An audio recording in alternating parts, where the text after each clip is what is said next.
പിന്നെ എപ്പോഴും ഇതുപോലെ വലിഞ്ഞു കയറി വന്നിട്ടുള്ള അംഗരക്ഷകന്മാരൊന്നും കാണില്ല. അതുകൊണ്ട് സത്യം സത്യമായിട്ട് പറഞ്ഞ് തടിയൂരാൻ നോക്കാം. ഇല്ലെങ്കിൽ തെറ്റയിൽ മുഹമ്മദ് റസാഖിന്റെ തനി കൊണം താൻ കാണും. കേട്ടോ? പോട്ടടാ അലവലാതി. ഒന്ന് നിന്നേ.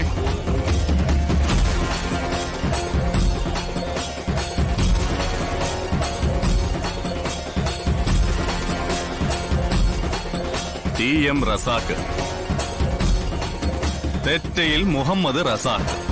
എടാ, ഈ തെറ്റയിൽ വീട് ഒന്ന് മാറ്റിപ്പിടിക്കുന്നത് നന്നായിരിക്കും. കാരണം അതൊരു തെറ്റാ. അതിന്റെ ഒപ്പം നീയൊന്നൊരു വലിയ തെറ്റുകൂടി ചേരുമ്പോ ഇതൊരു ഭൂലോക തെറ്റായി മാറും.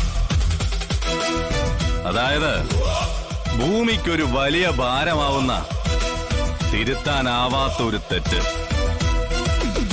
ഞാൻ പറഞ്ഞത് നിനക്ക് മനസ്സിലായിട്ടുണ്ടെങ്കിൽ ഈ തെറ്റൊന്ന് തിരുത്താൻ നോക്ക്,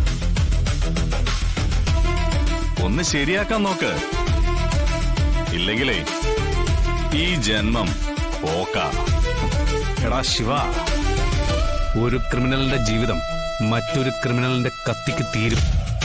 ഇല്ലെങ്കിൽ ചങ്കൂറ്റമുള്ള ഒരു പോലീസുകാരന്റെ മുഷ്ടിക്ക് തീരും. ചങ്കൂറ്റമുള്ള പോലീസുകാരന്റെ അല്ലേ? അപ്പോഴും നീ അതിൽ പെടില്ലല്ലോ. പോടാ, എന്റെ കയ്യില് നിന്നെ ഒതുക്കത്തിൽ കിട്ടും.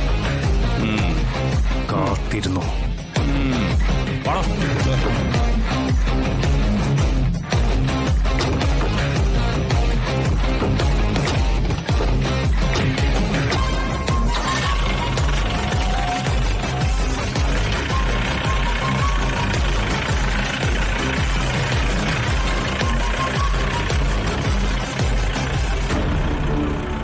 ഞങ്ങൾ ഒന്നിച്ചു പഠിച്ചതാ.